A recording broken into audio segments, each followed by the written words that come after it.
Hello friends, welcome to C S N ಲೋಕ. ಎಲ್ಲರೂ ಹೇಗಿದ್ದೀರಾ? ಚೆನ್ನಾಗಿದ್ದೀರಾ ಅಂತ ಅನ್ಕೋತಾ ಇದ್ದೀನಿ.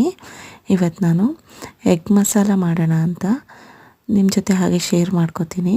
ಎಲ್ಲರೂ ಒಂದು ಸಾರಿ ಈ ಥರ ಟ್ರೈ ಮಾಡಿ ಹೇಗಾಗಿದೆ ಅಂತ ಕಮೆಂಟ್ ಮಾಡಿ ಫ್ರೆಂಡ್ಸ್. ನೋಡಿ, 4 ಟೇಬಲ್ ಸ್ಪೂನ್ ಎಣ್ಣೆ ಹಾಕಿದ್ದೀನಿ. ಜೊತೆಗೆ ಒಂದು ಆನಿಯನ್ನ ಕಟ್ ಮಾಡಿ ಹಾಕಿದ್ದೀನಿ. ಹಾಗೆ ಒಂದು ಕ್ಯಾಪ್ಸಿಕಮ್ ಕೂಡ ಹಾಕ್ಕೊಂಡಿದ್ದೀನಿ. ಹಾಕ್ಕೊಂಡು ಎಣ್ಣೆಯಲ್ಲಿ ಚೆನ್ನಾಗಿ ಫ್ರೈ ಮಾಡ್ಕೊತಾ ಇದ್ದೀನಿ. ರುಚಿಗೆ ಎಷ್ಟು ಬೇಕೋ ಅಷ್ಟು ಸಾಲ್ಟ್ ಕೂಡ ಆ್ಯಡ್ ಮಾಡ್ಕೊತಾ ಇದ್ದೀನಿ.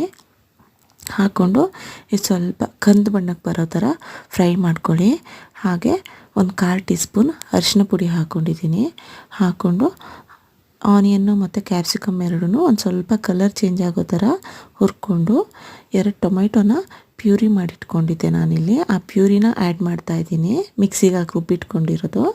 ಹಾಗೆಯೇ 1 ಹಿಡಿ ಕೊತ್ತಂಬರಿ, 1 ಹಿಡಿ ಪುದೀನ ಎರಡನ್ನೂ ಇದೇ ಬಾಣಲಿಗೆ ಹಾಕಿ ಒಂದು 2 ನಿಮಿಷ ಬಾಡಿಸ್ಕೊತೀನಿ. ಬಾಡಿಸ್ಕೊಂಡು ಇವಾಗ 1 ಟೀ ಸ್ಪೂನು ಧನಿಯಾ ಪೌಡ್ರು, 1 ಟೀ ಸ್ಪೂನು ಅಚ್ಚ ಖಾರದ ಪುಡಿ, ಹಾಗೆ 1 tea spoon garam masala add ಮಾಡ್ಕೊತಾ ಇದ್ದೀನಿ. ನೀವು ಗರಂ ಮಸಾಲ ಜಾಗದಲ್ಲಿ ಎಗ್ ಮಸಾಲ ಬೇಕಾದರೂ ಆ್ಯಡ್ ಮಾಡ್ಕೋಬೋದು.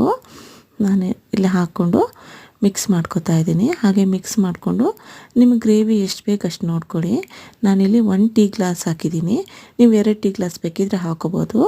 ಅದಕ್ಕೆ ತಕ್ಕಾಗೆ ಧನಿಯಾ ಪುಡಿ ಮತ್ತು ಖಾರದ ಪುಡಿ ಏನು ಹಾಕಿದ್ದೀವಲ್ಲ ಅದ್ರ ಕ್ವಾಂಟಿಟಿನ ಸ್ವಲ್ಪ ಜಾಸ್ತಿ ಮಾಡ್ಕೊಳ್ಳಿ. ಹಾಗೆ ಒಂದು ಅರ್ಧ ಹೋಳು ನಿಂಬೆಹಣ್ಣನ್ನು ಹಿಂಡ್ಕೊಂಡಿದ್ದೀನಿ ಇದಕ್ಕೆ. ನೋಡಿ, ಈ ಥರ ಕುದೀತಾ ಇರಬೇಕು. ಆ ಟೈಮಲ್ಲಿ ನಾವು ಆವಾಗಲೇ ಮೊಟ್ಟೆ ಏನು ಬೇಯಿಸಿಟ್ಕೊಂಡಿದ್ವಲ್ಲ ಅದನ್ನು 2 ಪೀಸ್ ಮಾಡಿ ಇಟ್ಕೊಂಡಿದ್ದೆ. ಈಗ ಈ ಗ್ರೇವಿಗೆ ಆ್ಯಡ್ ಮಾಡ್ತಾಯಿದ್ದೀನಿ ನಾನು. ನೋಡಿ, ಒಂದೊಂದಾಗೆ ನಿಧಾನಕ್ಕೆ ಈ ಗ್ರೇವಿ ಒಳಗಡೆ ಹಾಕ್ಕೊಳ್ಳಿ. ಈ ಟೈಮಲ್ಲೇ ನೀವು ಉಪ್ಪು ಖಾರ ಎಲ್ಲ ಚೆಕ್ ಮಾಡ್ಕೊಳ್ಳಿ. ಏನಾದರೂ ಕಡಿಮೆ ಇದೆ ಅನಿಸಿದರೆ ಆ್ಯಡ್ ಮಾಡ್ಕೊಳ್ಳಿ.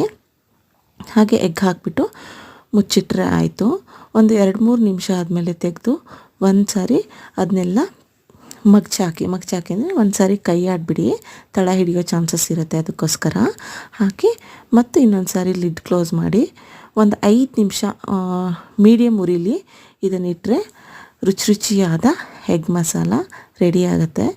ನಿಜ ಫ್ರೆಂಡ್ಸ್, ತುಂಬ ಚೆನ್ನಾಗಿರುತ್ತೆ. ರೈಸ್ಗಂತೂ ಸೂಪರ್ ಕಾಂಬಿನೇಷನು. ಒಂದು ಸಾರಿ ಎಲ್ಲರೂ ಟ್ರೈ ಮಾಡಿ. Thank you.